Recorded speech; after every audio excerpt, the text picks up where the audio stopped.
잘 지내시죠? 오늘도 잠잘 때 듣는 이야기 채널을 찾아주셔서 감사해요. 당신의 하루는 어떠셨나요? 고요한 밤, 잠들기 전에 슬기롭고 따뜻한 이야기 하나 들려드릴게요. 오늘은 우리나라 전래동화로 잘 알려진 만석군의 현명한 며느리에 관한 이야기입니다. 이 이야기는 우리가 현명한 인생을 살아가도록 도와줍니다. 편안한 자세로 눈을 감고 마음을 가볍게 하면서 들어보세요. 옛날 어느 마을에 만석군이라 불리는 큰 부자가 살고 있었습니다. 그는 논과 밭이 끝없이 펼쳐진 넓은 땅을 가지고 있었고 곳간에는 언제나 풍족한 곡식이 쌓여 있었습니다. 하지만 그의 마음 한편에는 항상 걱정이 자리 잡고 있었습니다. 그것은 바로 그의 외동아들이었지요. 만석군의 아들은 어릴 때부터 부족함 없이 자라왔습니다. 돈이 필요하면 아버지가 주었고 밥이 필요하면 하인들이 차려주었습니다. 그는 세상의 어려움을 모르고 살았기에 집안을 잘 이끌어갈 능력이 부족했습니다. 만석군은 아들을 볼 때마다 깊은 한숨을 내쉬곤 했습니다. 그러던 어느 날 만석군은 중요한 결심을 했습니다. 우리 집에는 알뜰하고 지혜로운 며느리가 필요하겠구나. 그래야 우리 가문을 제대로 이끌어갈 수 있을 터인데. 그는 온 마을에 소문을 냈습니다. 쌀 한 마를 주겠다. 이것으로 3개월을 버티고 돌아온 여인을 내 며느리로 삼을 것이다. 이 말을 듣고 많은 이들이 웅성였습니다. 쌀 한 마리면 많지 않나? 하지만 3개월 동안 먹으려면 꽤 어렵지 않을까? 이렇게 마을 사람들의 관심이 쏠리는 가운데 3명의 여인이 도전에 나섰습니다. 첫 번째 여인 당장 편하게 사는 길을 택하다. 첫 번째 여인은 쌀 한 마를 받아든 후 곧장 집으로 돌아갔습니다. 쌀 한 마리면 하루 3끼 밥을 먹어도 한 달은 거뜬하겠지.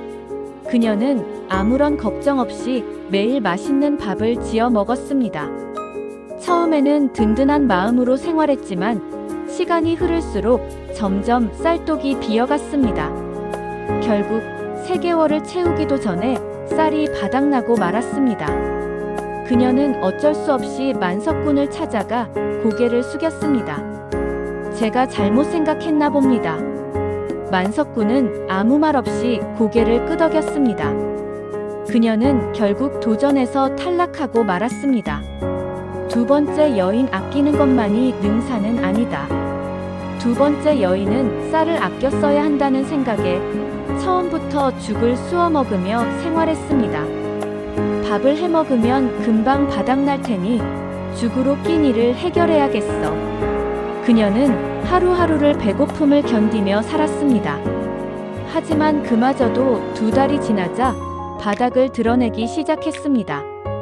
그녀는 마지막 남은 쌀 한 줌을 손에 쥐고 한숨을 쉬었습니다. 아끼는 것만으로는 버틸 수 없는 거였구나. 결국 그녀도 만석군에게 돌아가 실패를 인정했습니다. 세 번째 여인 지혜로운 선택을 하다. 마지막으로 세 번째 여인은 쌀 한 마를 받아들고 깊은 생각에 잠겼습니다. 이 쌀을 아끼며 버티기만 해서는 안 돼. 내가 직접 먹을 것을 마련해야 해. 그녀는 곧장 시장으로 가서 품을 팔기 시작했습니다. 들에서 일손을 거들기도 하고 바느질을 해주며 작은 돈을 벌었습니다. 그리고 자신이 직접 번 돈으로 음식을 마련해 먹었습니다. 그렇게 3개월이 흐른 뒤 그녀는 만석군을 찾아갔습니다. 그런데 그녀의 손에는 처음 받은 쌀 한 마리 고스란히 남아있을 뿐만 아니라 오히려 더 많은 곡식과 돈이 함께 있었습니다. 이 쌀을 그대로 돌려드립니다. 그리고 제가 직접 일해서 모은 곡식과 돈도 함께 가져왔습니다. 만석군은 그녀의 지혜로움과 성실함에 깊이 감탄했습니다. 내가 바로 우리 집을 이끌어갈 며느리로구나. 그렇게 세 번째 여인은 만석군의 며느리가 되었고 이후에도 지혜롭게 가정을 꾸려가며 집안을 번창하게 만들었습니다. 이야기의 교훈. 이 이야기는 우리에게 중요한 교훈을 줍니다. 쌀을 아껴 쓰는 것만으로는 오래 버틸 수 없습니다. 단순히 절약하는 것이 아니라 스스로 새로운 가치를 창출하는 지혜가 필요합니다. 또한 주어진 환경 속에서 최선을 다해 노력하는 성실함이 가장 중요한 덕목임을 알려줍니다. 이제 잠들기 전 이 이야기를 곱씹어 보세요. 혹시 우리 삶에서도 같은 교훈이 적용될 수 있을까요? 주어진 것을 소중히 하면서도 새로운 기회를 찾고 노력하는 것. 그것이야말로 진정한 지혜가 아닐까요? 이제 눈을 감고 편안한 숨을 내쉬세요. 그리고 이 따뜻한 이야기를 가슴에 담아 깊은 꿈속으로 여행을 떠나보세요. 오늘 이야기가 마음에 드셨다면 다음에도 함께할 수 있도록 구독과 좋아요를 부탁드립니다. 좋은 꿈 꾸시길 바라며 따뜻한 밤 보내세요. 잘 자요.